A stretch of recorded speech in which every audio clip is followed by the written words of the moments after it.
33 currencies in Africa. 33 currencies.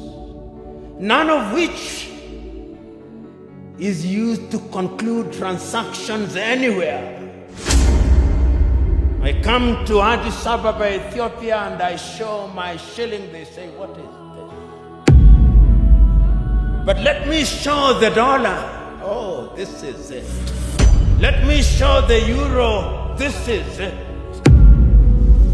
You see, this video will make you think. Let me not just say much. Let's watch together. 80% of transactions in Africa are concluded outside of the continent in dollars. Okay. So you may have the Central Bank or the Federal Bank of Ethiopia, or Mickey Mouse. You may have the Central Bank of Kenya, Mickey Mouse. You may have all these 54 central banks useless. Very useless. Because we are not playing in the real league, we are playing in the small league. That is the state of the continent. So as you have the honor and privilege of serving in the government of Ethiopia, and as you think about integration, that is the continent in which you are now. Weak. Very weak. That is the state in which we are. I watched a woman from Nigeria who had been rescued from the Mediterranean around Lampedusa saying, I will not go back to Africa. Can you imagine? Even if I die in the Mediterranean, I'll try again and again. What is it that can make a human being say that I do not want to go back to my home? But the natural instinct of a human being should be that you want to go home. It's because we are weak. Very weak. Let me conclude by looking at Africa in the future. What is the state of Pan-Africanism?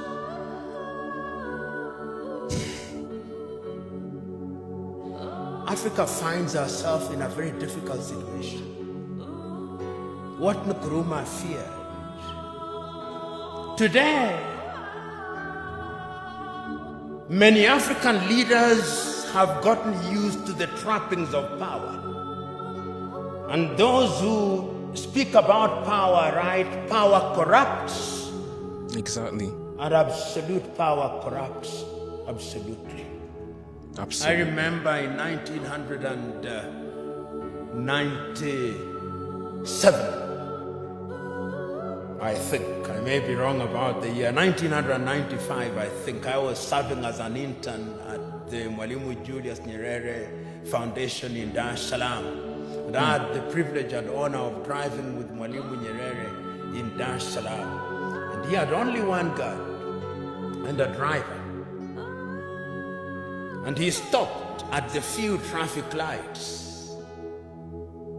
and only moved when the traffic lights moved. And I asked him, Mwalimu, how did you leave power? He said, oh, when I said I wanted to leave office, there was no shortage of people telling me, don't leave us as orphans. It is very rare to find those in positions of leadership in Africa today who would willingly leave office. Sadly. Power in Africa is now sought by hook and crook and retained by hook and crook.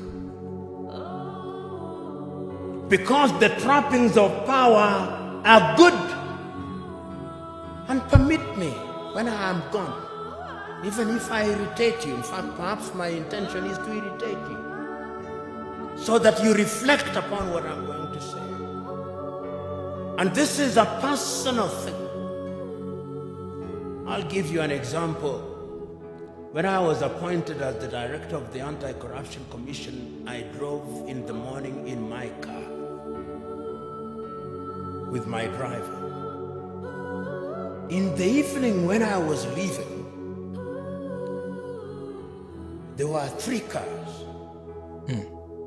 Mine, what was allocated to me, and another one in front, and another one behind me, and 12 individuals. And I asked, who are these fellows? Say, these are your security. I said, I don't need my security. I don't need 2 cars, I only need 1 car. Because this thing you call security, this is spectacle. Exactly. And throughout the period that I served, I had only 1 security and 1 car. And I say this because it is in the nature of power to make you use the things that you don't need. And once you get used to them, then without them, you feel empty and lonely. Very empty. And you will find them. You'll be told, and many of you will love them. They are good. Yeah. When doors are opened for you, they are good. It feels good. When you occupy front seats, it is good. When you are addressed Your Excellency, it is good. When you eat the best food, it is good. When you have security, it is good. But it can also dehumanize you. Exactly. It can also monsterize you. That's the challenge. I am asking you today that part of the problem of Africa is that we found human beings and we monsterized them. Monsterize them. Writing in 1983, Nigeria's Chinua Achebe writes in a book which I commend to you, The Trouble with Nigeria, which could as well be the trouble with Africa. He says, the trouble with Nigeria is simply and squarely a problem of leadership. Leadership. That is all. Leadership problem. As we look at Africa today, I hope that this administration, which has now committed itself to the Pan-African movement, will think in that direction. And this brings me to what I think should be contemporary Pan-Africanism. If you look at the Treaty of the East African Community, the Treaty of the East African Community says that there shall first be a common market, then a common currency, and political federation, which ought to have happened in the year 2010. East Africa Community should have had its first president in 2010. That is now 21 years, 10 years later, there is no such thing. What happened? In ECOWAS, it ought to have been the same. In SADC, it ought to have been the same. I hope that with your population of 120 million, because Ethiopia is an economic powerhouse potentially.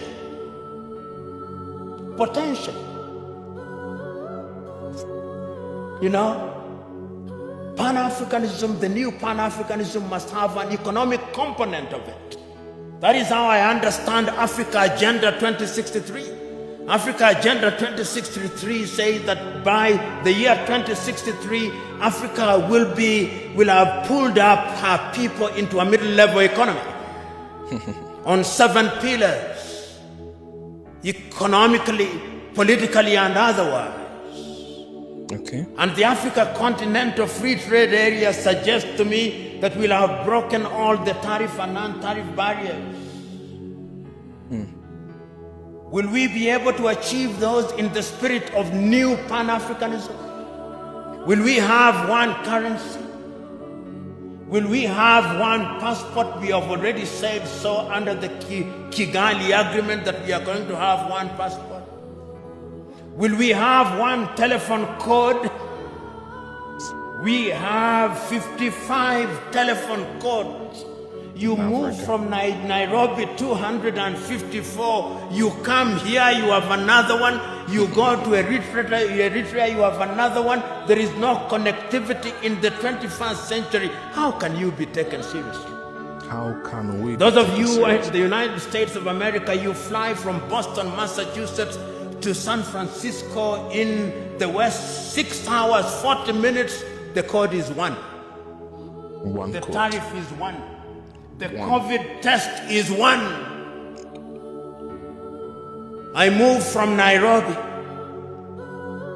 to Addis Ababa, COVID test. If I don't travel this evening, I'll be subjected to another COVID test. I go to Tanzania, COVID test. Uganda, COVID test. Your nose will begin debating with you.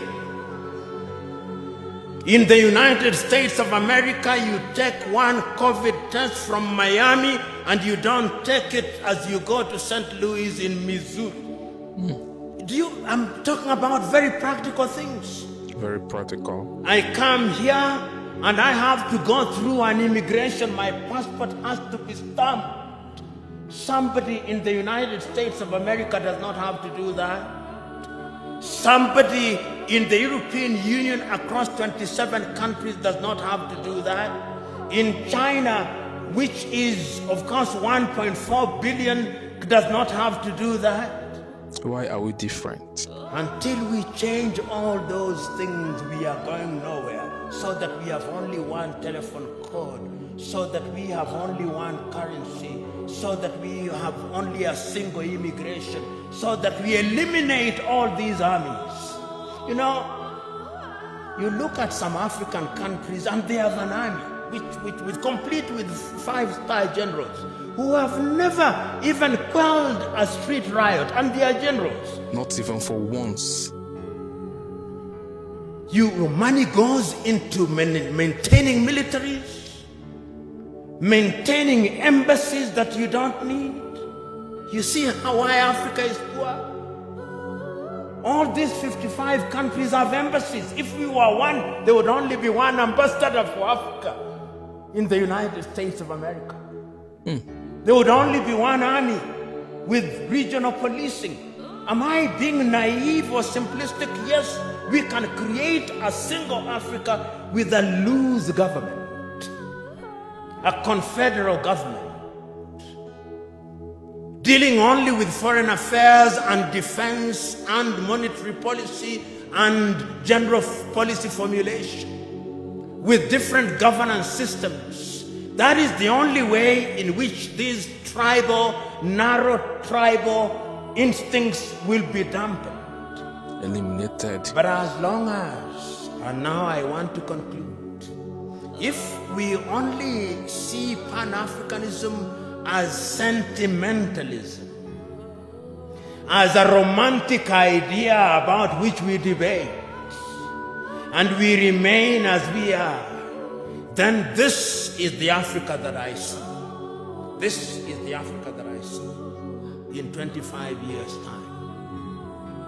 Many Africans, either legally or otherwise, will break into different autonomous countries. Many of them. Many. We'll have more than 100 countries in Africa. Sure. Each claiming self-determination, and is already beginning to happen. Because we will be looking at narrow ethnic agenda as the only way of defining our affairs. Ethiopia will break down, Kenya will break down, Nigeria will break down, South Africa will break down. And look at South Africa. Only last week, the whites in Western Cape in South Africa have delivered a petition to the government in Pretoria saying they want to create their own country.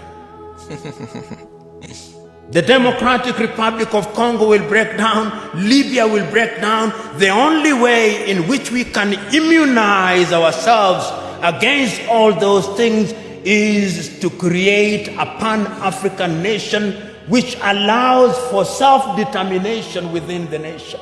And we must redefine terms such as self-determination. Self-determination must mean the ability of a people within a bigger unit to enjoy their culture, to enjoy their tradition, to speak their language. They do it on a smaller scale in Switzerland, those of you who are familiar with Switzerland. And we de-emphasize the presidency, we de-emphasize the prime minister's office.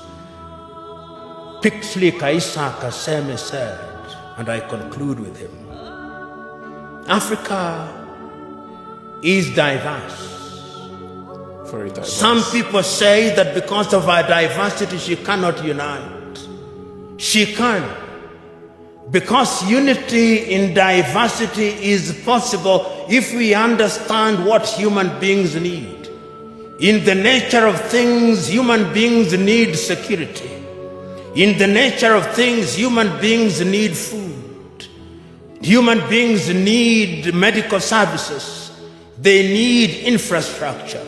If you have a government that allows that, he said, then it reminds me of the piano. If you press the black button of the piano, it produces some sound. If you press the white one, it produces some sound. But if you press both the black and the white, it produces melodious music. And I think that the new Pan-Africanism must look to that. And you who have the honor and privilege of thinking and working in government, it is your duty to start that journey. It is not going to be easy, but it is an intergenerational journey. Play your part, for it can be done, and it must be done. One Africa. One Africa. It is possible. One currency, one passport, one army. Imagine how powerful Africa will be when everyone is united. We are not just fighting for our individual countries. We are fighting as a united Africa. Africa is a very big continent with the population. We have the human economy. We have the mineral resources. We are talented. We are gifted. We are intelligent. We are smart. What is keeping us? We are divided. They divided us so that we cannot come together and be stronger than them. That is the problem. Imagine. Think about this. If we all are united as Africans, if we all are united as one nation, there is no continent in the entire world that can defeat Africa. But they don't want it. They disintegrated us on a purpose. They already predicted the future. They already know that there will be a time these people will rise up. These people will come to their senses. These people will rediscover themselves. They disintegrated us. They divided us. Countries, Zambia, Kenya, Nigeria, Ghana, Zimbabwe, South Africa, Mali, Niger, a lot. It is time we unite. Now, let's have this conversation in the comments. I want you to tell me the advantages of African unity in the comments. What advantages do you think we will have ahead of other continents when we unite? And also, on the other hand, tell me the disadvantages of African unity. What are the disadvantages, or what disadvantage will Africa have when we unite as one? Let's have this real conversation without any sentiment. Let's be logical and realistic.